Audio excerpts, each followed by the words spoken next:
Hello, chart watchers. Welcome to the final bar. This is the Tuesday, April 6th show of the final bar.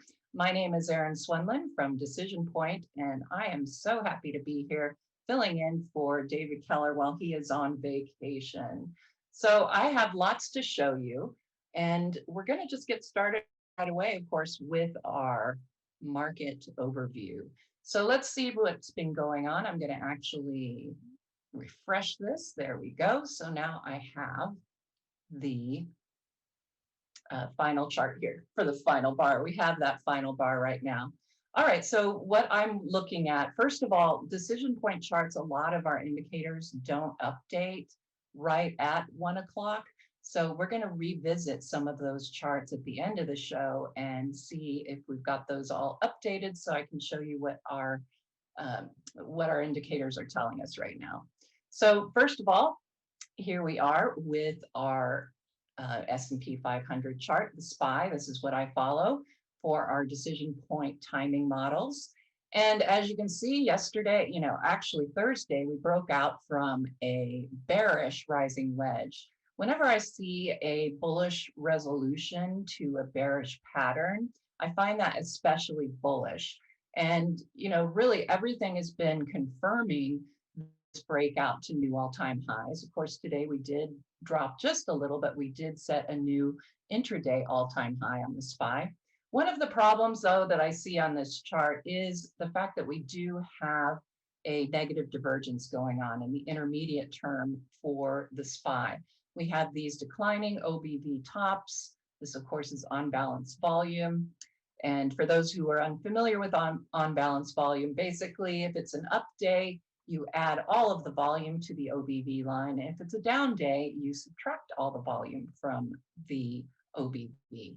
So as you can see, there is a negative divergence currently in place here for the S&P. So that's a little bit of a concern going into the rest of this trading week.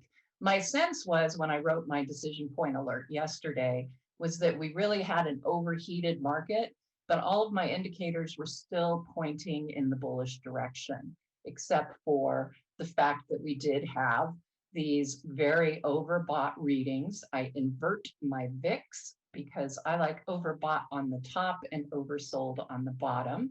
And when the VIX gets extraordinarily high in its readings, that typically will come on the reversal points. So right now we've been very overbought on the VIX, at least near term.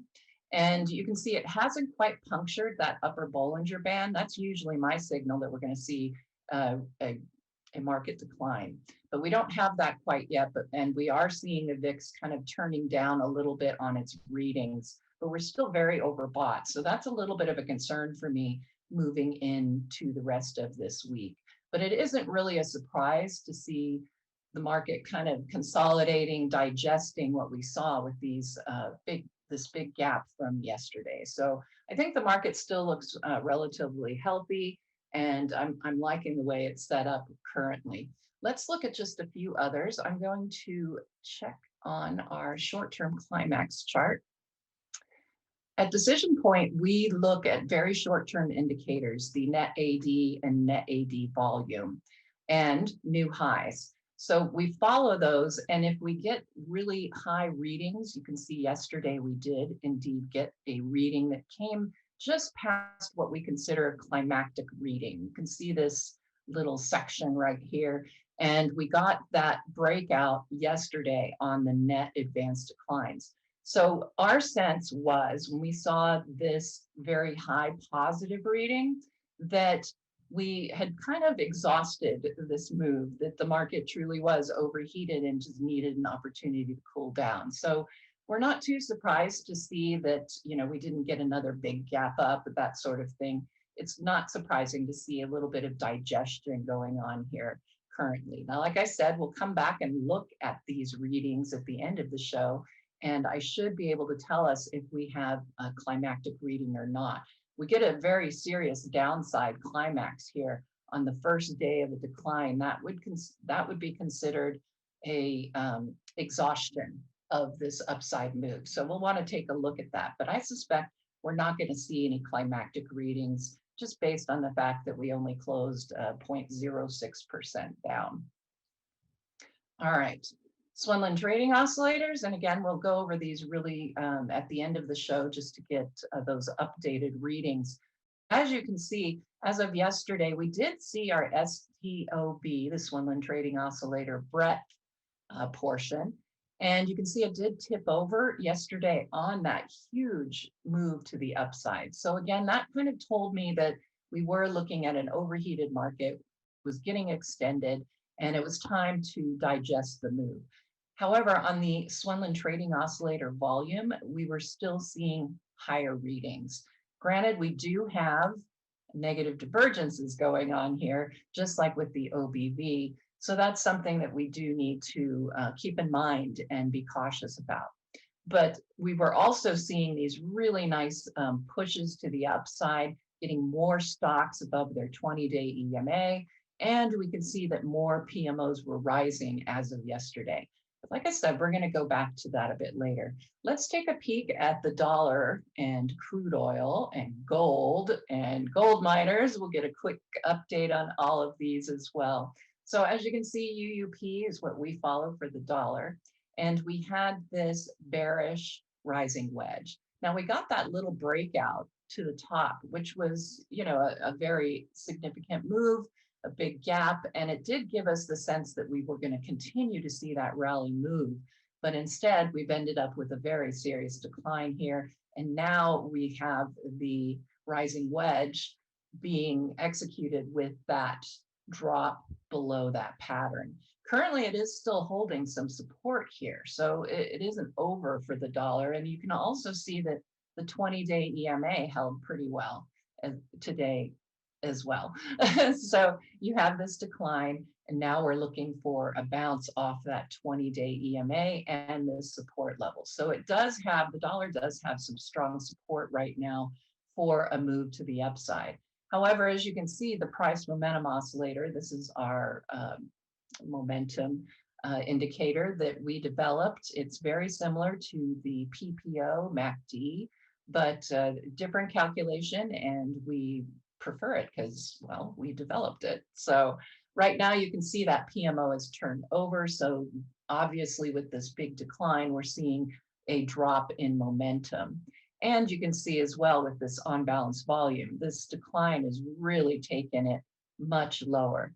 So we'll want to see that, we'll want to see a bounce here so that we can end up getting a positive, a confirmation of the rally and that it'll continue. But currently we're not seeing that, and seeing that momentum turning down, it does make me leery of whether we're going to see the dollar make that move that we want with a bounce off of this level of support. So the 20-day, like I said, and we can see the low back here in November, they're coinciding. So that should give us some pretty strong support there for the dollar. And after such a big decline on it, I would expect it to find this area of support, at least briefly.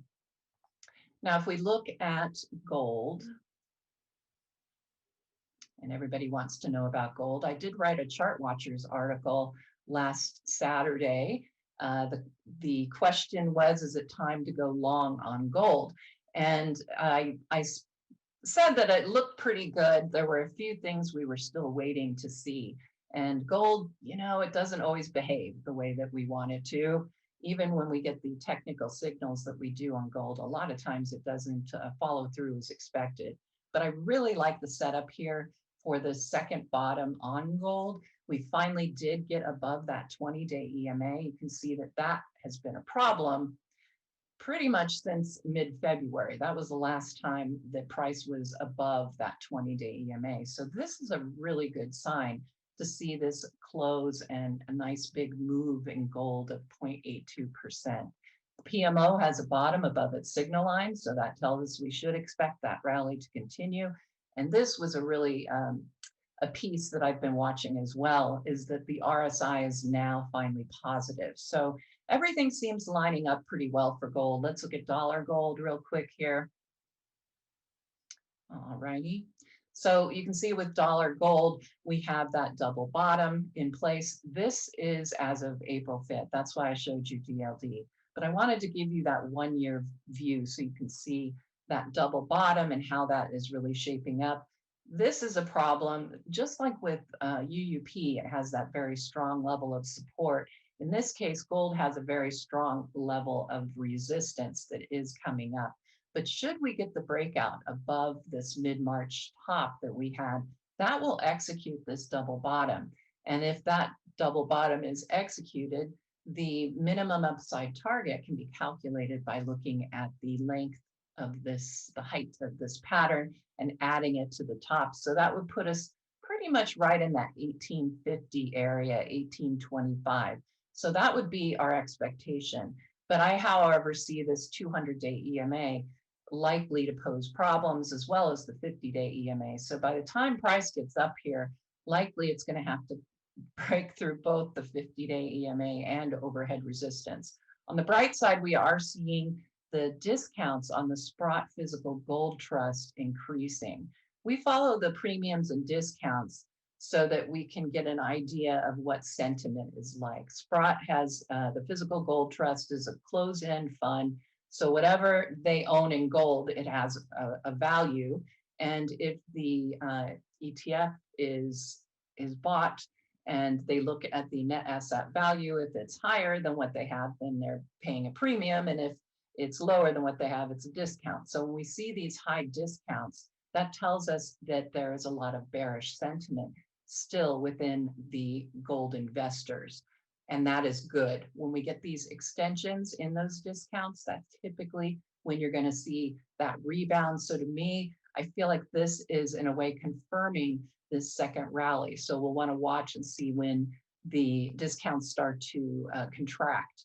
And that will usually tell you that we're getting closer to the end of whatever rally move we have.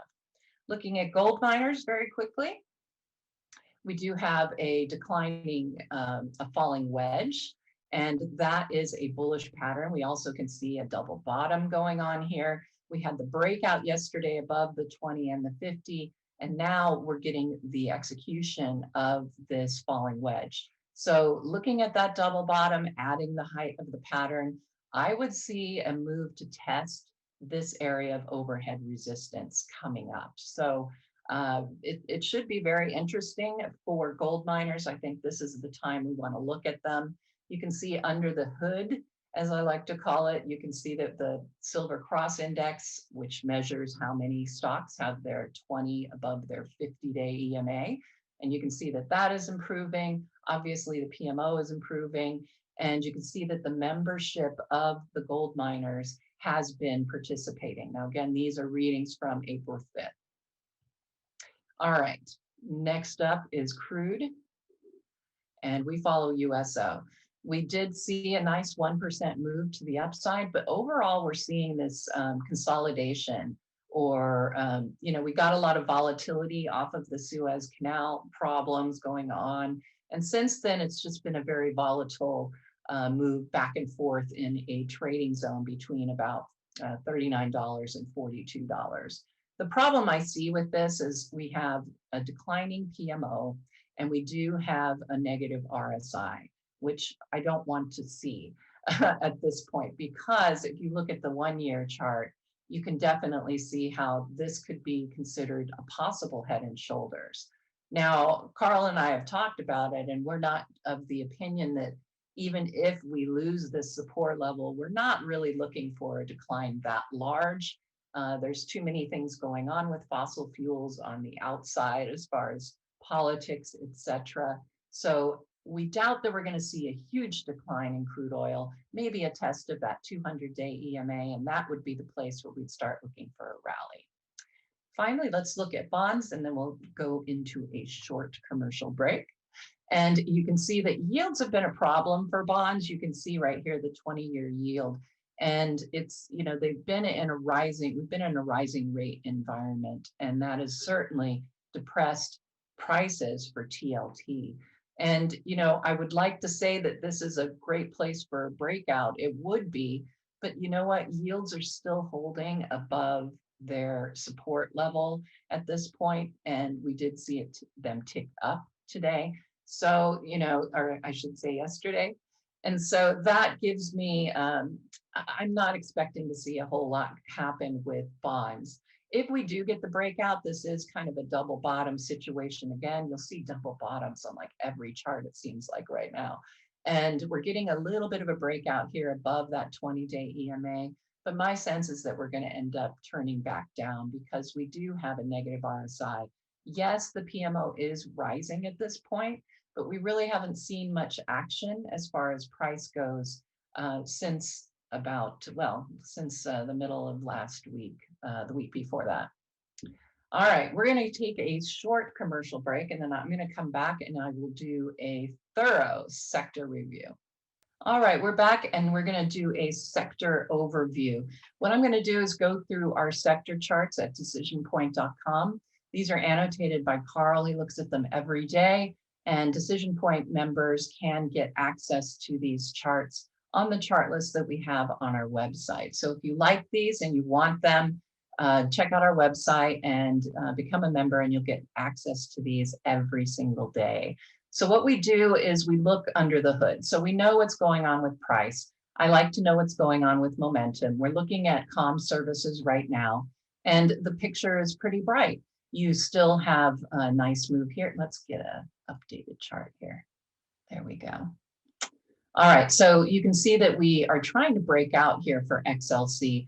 The momentum, the volume that's coming in, the positive RSI, everything is telling me that we are going to see that breakout. And when we go under the hood, we look at that silver cross index. Again, this measures how many of the components of XLC have their 20-day EMA above their 50-day EMA.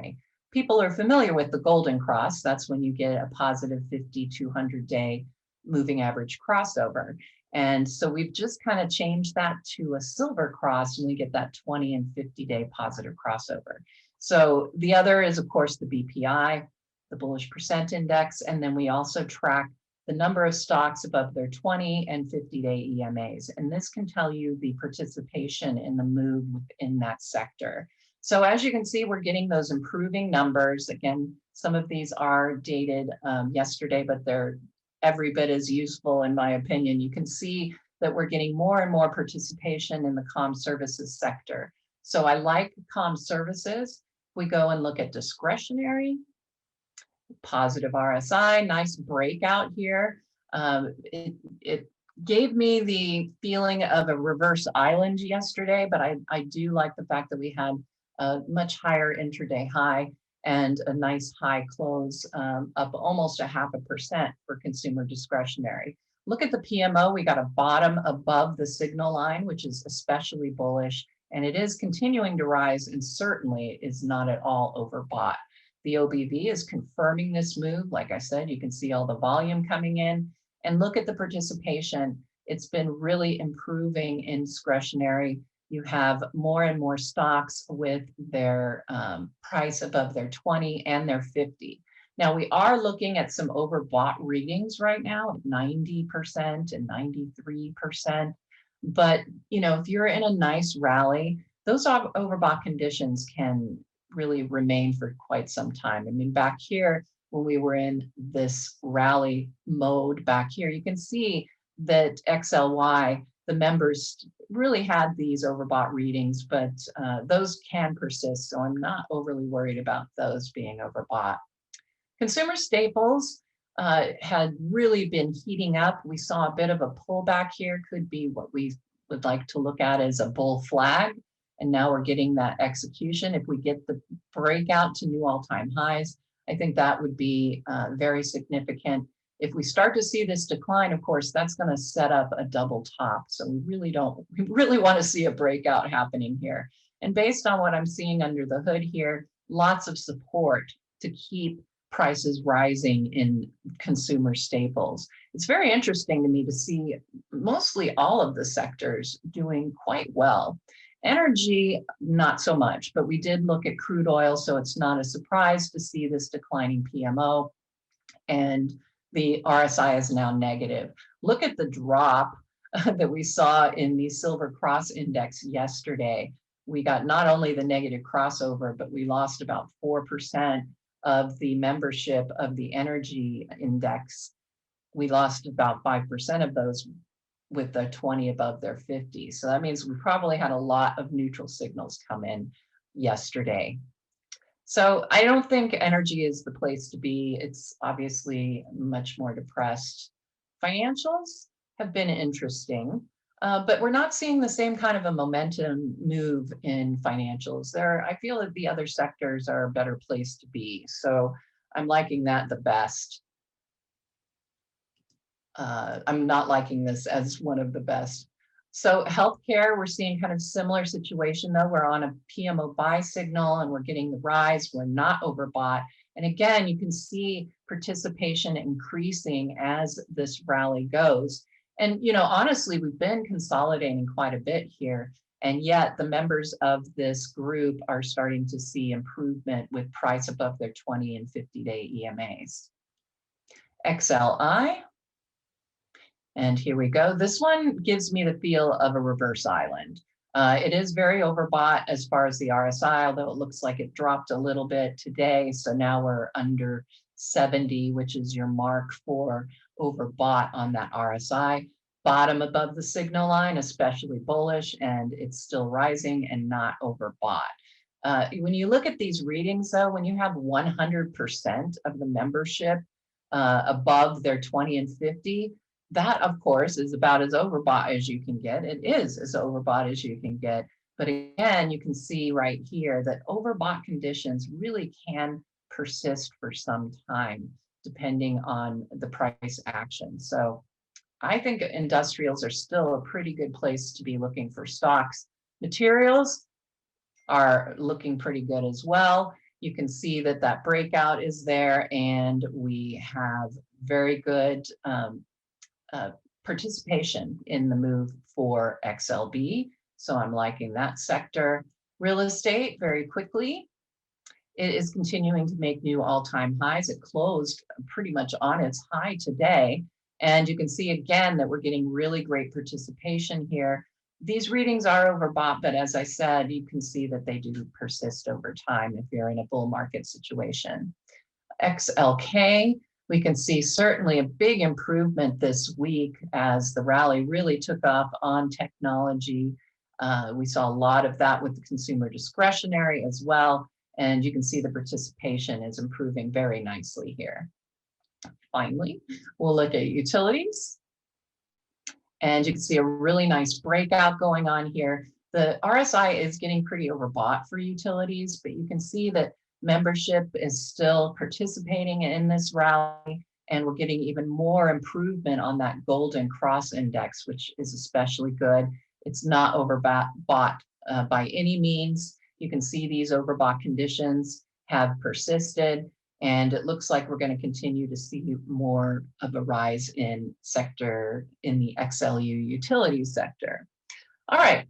That concludes my sector overview. Before we go, I know that we talk about the 3 and 3. So what I wanted to do was I did a scan before the show, and I found 71 stocks to go through. And I did a quick perusal of those, and I found a couple that I really liked that I think you should see. So I'm just going to go down the list and we'll see how many that we can get in before the end of this show. So we're going to start with in the C's. CAE was one that I liked quite a bit. When I do my charts for decision point diamonds, I do very much like I just did before the show. I run a scan and I see which stocks are really showing improved momentum. Price action is doing what I want. And then I go in and I look not only at the PMO and on-balance volume, but I like to use the StockCharts technical rank to give me an idea of relative strength. And then I look at how the group is performing against the S&P. I look at how this stock is performing against the S&P. And in this case, it's performing about as well as the S&P. And then I like to look at the stock versus its industry group. I want to try and find the strong winners within those industry groups that are performing. So you can see CAE is doing all of that. We have a nice little double bottom here, RSI positive, and the PMO hasn't given us that crossover buy signal, but it's sure looking good. So CAE in aerospace look good to me. CDMO would be the next one.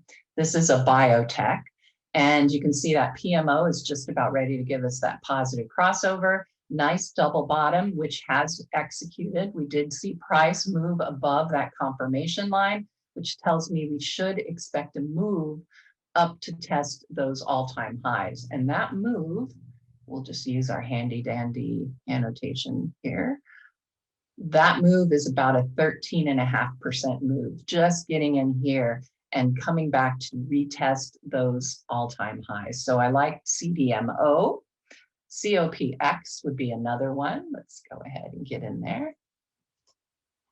This is copper, and copper is one of those materials that it's kind of under the radar a little bit as far as electric vehicles and batteries and that sort of thing go, wiring, etc. And so I'm not surprised to see these starting to outperform. And this is the Global X Copper Miners ETF. Same situation, rising PMO. RSI looks great. Scooter is top notch. This tells you that this particular ETF is in the top 1% of all ETFs in its universe here on StockCharts. So that is the kind of ranking you definitely want to see. And you can see how it is starting to outperform the S&P as well. I love it. I still have time to throw so many more at you, and I have so many for you. Comm services, we did look at that, remember? This is telecommunications services. This one should do well based on the Biden plan that was rolled out. This is one of the areas that he will be, putting some emphasis on to get everybody on 5G. And as you can see, really nice rally after that was revealed. PMO is rising nicely, almost at that buy point. And you can see that the RSI is positive. And again, really nice scooter ranking. This one's in the top 20% of all of the ETFs. And look at the outperformance that is starting to come in here for this one. We're doing 10 or 15 in 10 minutes. All right, GES is the next one. It's Guess Apparel Retailers. Nice PMO, RSI just getting positive, not overbought. PMO is turned. You can see a little double bottom going on right here. And we got the breakout from the confirmation line. We should expect a test of its all-time highs, or its high from March. And that would be an almost 11% move. So another good one to keep an eye out for your short-term portfolios. Generac, one I really found interesting. They produce the generators. When you lose electricity, you can buy generators from them. And so I was looking at seasonality, and actually they look pretty good going into June. May is not necessarily the best month, but that's just on over a 20-year basis. But I really like the fact that it is performing as well as the SPY. It's starting to outperform its group just a little bit here. And I just really like that double bottom setup. And again, this double bottom would say you would get past this, but again, that's a 9% move to the upside, even though we're already up that far. All right, it's getting to be about time to finish it out. So I'm going to take a quick peek and see if those Swenlin trading oscillators have updated.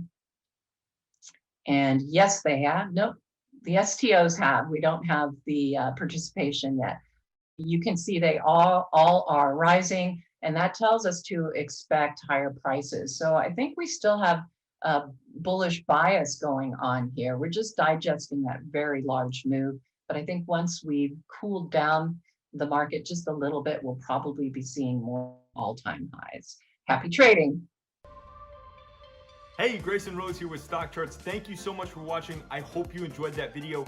If you did, consider giving it a like down below, maybe leave us a comment, and if you're new to the channel, you can subscribe at the link up above. We're gonna bring you daily content from an incredible collection of technical analysts and financial experts.